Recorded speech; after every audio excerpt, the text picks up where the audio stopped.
Disc golf video tutorials. You've seen them, I've seen them, and as the sport continues to grow, it's only inevitable that more of these will be filmed, prepackaged, and placed behind a paywall. And with hundreds, if not thousands, of free disc golf video tutorials available for free here on YouTube, I'm sure many of you have asked the exact same question that I have. Is it actually worth it?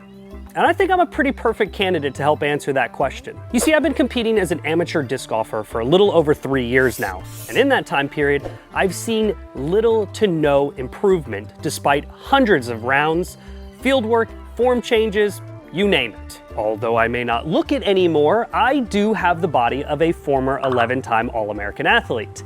And I can attest that putting in multiple hours of work should result in progress. But in the case of my disc golf career, that hasn't been true. This all really came to head on January 28th, 2024, where my performance in a NADGT qualifying event was so bad that I not only finished in last place by 6 strokes, but my round rating was so low that for the first time in my career, it was not included in my overall rating. That was a bad day, and one of the reasons for me to consider doing something different. Enter the Power Disc Golf Academy. So you play a lot of disc golf, but every time that you do, this happens.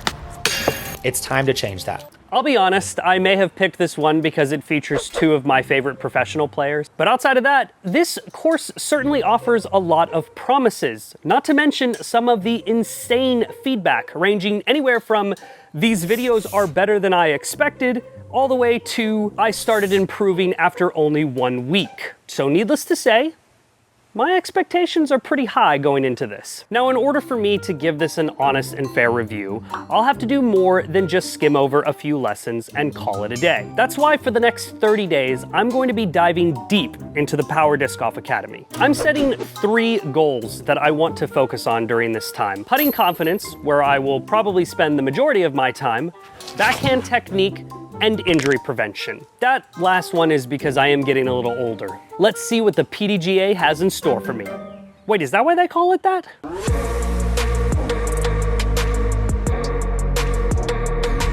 What's up, guys? In this lesson, we're going to be getting into the spin putt.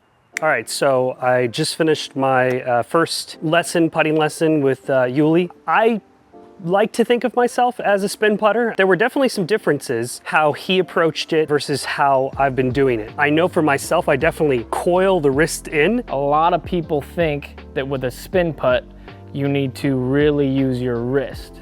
This is something I do not teach and I try to stay away from. Instead, you really want to use more of the arm motion. We can create a natural spin motion forward by just pulling towards the target. I'm eager now to try it out and see if we have any improvement. We'll see. Hopefully, hopefully this fixes all my problems, right? Okay. But it would not fix my problems, despite my overly optimistic attitude. Time will tell, but I would say day 1 has been a success.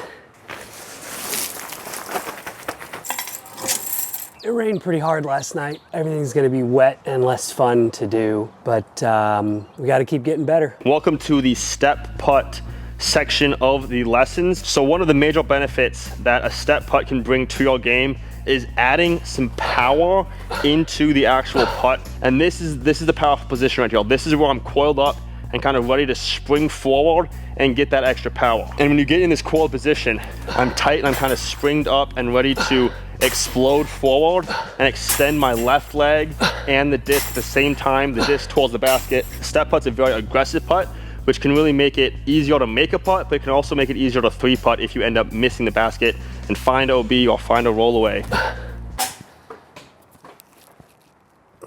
That one went over the fence again. It's only been 3 days, but I'm somewhat skeptical, I guess. Like, one of the biggest things for me is finding confidence. Every now and then I do hit it. I hit it and it feels amazing. That only happens maybe 20% of the time, which, if you want to talk about instilling confidence, 20% is just not good enough. How do you find confidence? How do you build confidence? I'm not going to stand here and tell you how to putt. From the bottom of my heart, I don't believe there's a right or a wrong way to putt. So take this as lesson number 1. You're not doing it wrong. Putting is all about the old-fashioned practice. It's muscle memory. It's building confidence. This is what it's all about. We all have good days. We all have bad days on the putting green. It's normal. Don't switch. Don't panic when something goes wrong. The way you find confidence is kind of a personal thing, and you just need to find what makes you feel confident and do that before you putt. Oh! Trust me, I've been doing it for 25 years. I've practiced for uncountable hours, and I still miss every day. Every day. Every day. I didn't film the last couple days, but I was continuing to practice. Starting to feel more comfortable with putting overall. Today, I'm working on something that I don't know if it will ever be added to my game.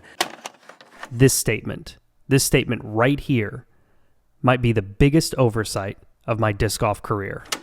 And that's the push putt. I want to make sure that we know the difference between a spin putt and a push putt. You're no longer creating the spin from the rim, you're creating the spin of the disc with your fingers. I'm gonna go based off of what Yuli said, that there is no push putt. You're either a push putter or you're a spin putter. I'm just gonna decide today whether or not that's me.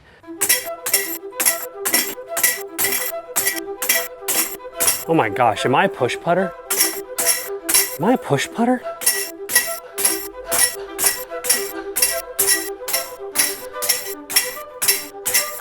So far, I've hit metal every single time.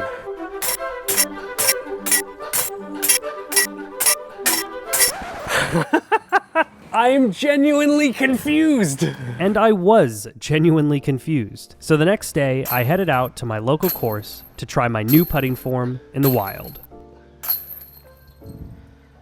If someone had told me a week ago that I'd make 5 for 5 from 20 feet, I would have said they were crazy. I don't know if future me will feel any differently, but present me right now feels pretty good about where my putting's at. I've pretty much gone through every putting lesson. I thought before I started this portion that I was a spin putter. It turns out I'm not. I think I'm a push putter. The number one thing that I wanted to gain from this, at least this portion, is confidence. I can tell you that I feel more confident. 10, 15, maybe 20% more confident. At the end of the day, let's just say I'm pretty happy about where things are at right now.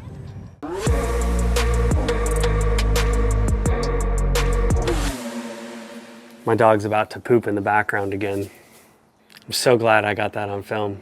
All right, so I've spent the last couple of days working on the X step, mostly in my living room. I did a little bit yesterday. I didn't film any of it. Anyway, we're gonna see how I implement the X step. Now with the X step, it's a lot like walking and running. We have to be very toe oriented through this whole process. If I land flat-footed, I lose power into the ground.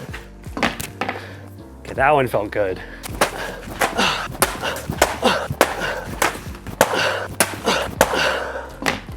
Man, if this adds like 30 feet plus accuracy, really what I need to do, I need to go out in the field and see how these throws are coming out. The next day. It's basically what it's all about, is putting your body in the right position. Start practicing. Start going to the field and throwing. All you focus on is timing, is your technique, is putting your body in the right position, and you don't even have to worry where the disc is going. I mean, that felt good. Record yourself. Learn how to record yourself and how to analyze your own form, looking at the 2 key frames you need to look at to make sure your body is actually in that proper position. The first key frame, if you're recording yourself, is to pause exactly when you reach full extension. So you're locked in, ideally right here. And then pull with the elbow. You're always looking for the 90-degree elbow. So the second key frame is going to be right here.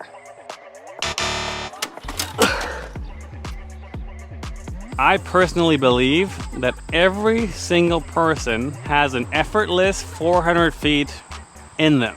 5 discs here. I'm gonna see if I can apply some good technique, see if I can get just one to crest 400. Smooth as far and far as smooth. Slow as smooth.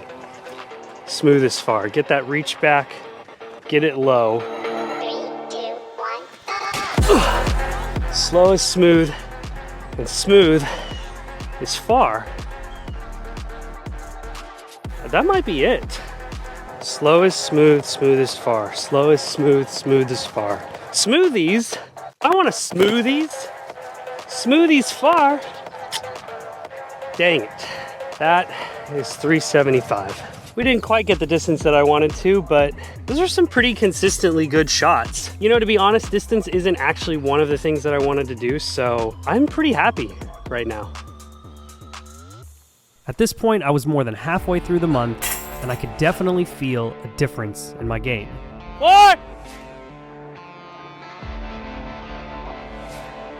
Almost hit those people. I even started working on different types of shots thanks to some helpful lessons from Coach Yuli. There we go. There we go. While all of this improvement was super exciting, time would tell if I would ever accomplish my real goal, the one I probably should have mentioned at the beginning. The National Amateur Disc Golf Tour, or NADGT, is the premier tour when it comes to amateur disc golfers. They host hundreds of events across the country, with top finishers receiving an invitation to the Tour Championship, which is held in Austin, Texas. But despite competing in over a dozen of these over the last 4 years, I have yet to even sniff a championship invite, which is why I started the Power Disc Golf Academy exactly 30 days before an NADGT qualifying event. And on March 3rd, 2024, I will officially receive my first invitation to the Tour Championship. Or at least that's what I was planning on doing. What do I even say? I did not think that I would see some of the improvement that I've seen in such a short period of time. I had this whole plan to go through this course to qualify for amateur nationals, but I didn't think that halfway to getting there that I would win an NADGT event. This is now my 4th season competing competitively. What's crazy too is that there were moments within the round where I was literally thinking about some of the lessons that I had learned. The real kicker, and I'll put it up here so you can see it, was hole 17. When that thing hit dead freaking center, I had all the confidence in the world that I was gonna win that tournament. I'm excited to continue this journey, and I'm not as scared or nervous about my competition anymore. I really didn't think that I was gonna qualify before the end of this month.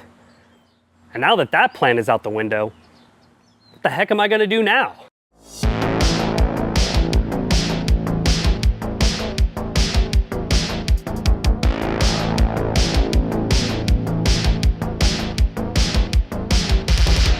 It's March 3rd, 2024, and I'm at Max Starkey Park in Seguin, Texas, for an NADGT qualifier. Except today, I'm doing something a little different. I have bumped up divisions. I'm going to play MA1 today for the first time. Which is awesome, dude. Oh, thanks, man. I appreciate it. This is my good friend Joe. He tagged along to help me film. I appreciate you like pushing yourself to see what you got. Who has done that before? Literally, They 2 weeks qualified MA2 and then 2 weeks later they qualified MA1. Baggers have done it before. Baggers? Okay. I guess here we go. Round 1. So this was it. A month of training, hundreds of hours of practicing, all leading up to 2 rounds in the highest division of amateur disc golf.